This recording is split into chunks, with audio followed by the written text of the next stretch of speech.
অবশেষে সেই দিনটা এসেই গেল, যেই দিনটার জন্য অধীর আগ্রহে আমরা ওয়েট করছিলাম।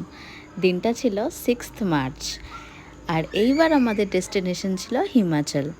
ট্রিপের মেম্বার ছিলাম আমরা 3 জনই। হিমাচলে আমার ফার্স্ট টাইম হলেও বাকি দুজনের এটা থার্ড টাইম। তবে আমাদের ট্রিপ তথাকথিতভাবে সিমলা কুলু মানালি ছিল না, একটু আলাদা রকম সব জায়গাগুলো ছিল। আর হবে নাই বা কেন, যাদের সাথে যাচ্ছি দুজনেই হলো ট্রাভেলের প্রো ম্যাক্স প্লেয়ার।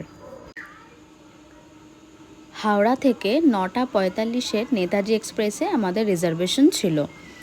আমরা 8টার পরেই বাড়ি থেকে বেরিয়ে মোটামুটি 9টার মধ্যেই স্টেশনে পৌঁছে গেছিলাম। 3 জনের মধ্যেই একটা আলাদাই এক্সাইটমেন্ট কাজ করছিল, আর সাথে হাসি আর কি গল্প তো আছেই। একটা করে চিকেন রোল খেয়ে ট্রেনের দিকে চললাম। পাহাড়ে যাওয়ার দিনে যে কী লেভেলের এক্সাইটমেন্ট কাজ করে সেটা মানে বলে বোঝানো যাবে না।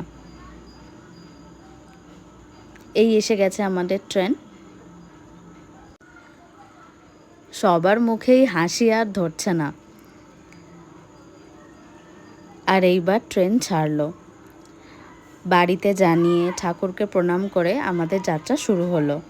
আর ট্রেনে দারুণ একটা গ্রুপের সাথে আমাদের আলাপ হয়েছিল, যারা নাকি বেহালা ঠাকুরপুকুরের বাসিন্দা, মানে আমাদের পাশেই থাকে। কাকিমা মানে পাপানের মা আমাদের জন্য ফ্রাইড রাইস আর চিকেন কষা পাঠিয়েছিলেন।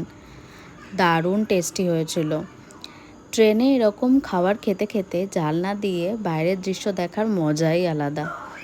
আর আমার সিটটাও খুব ভালো পড়েছিল, সাইড লোয়ার। আর এর জন্য থ্যাঙ্কস টু টুবাইদা। তারপর আমরা মিষ্টি দই খেলাম, এটা ট্রেনের থেকেই নিয়েছিলাম।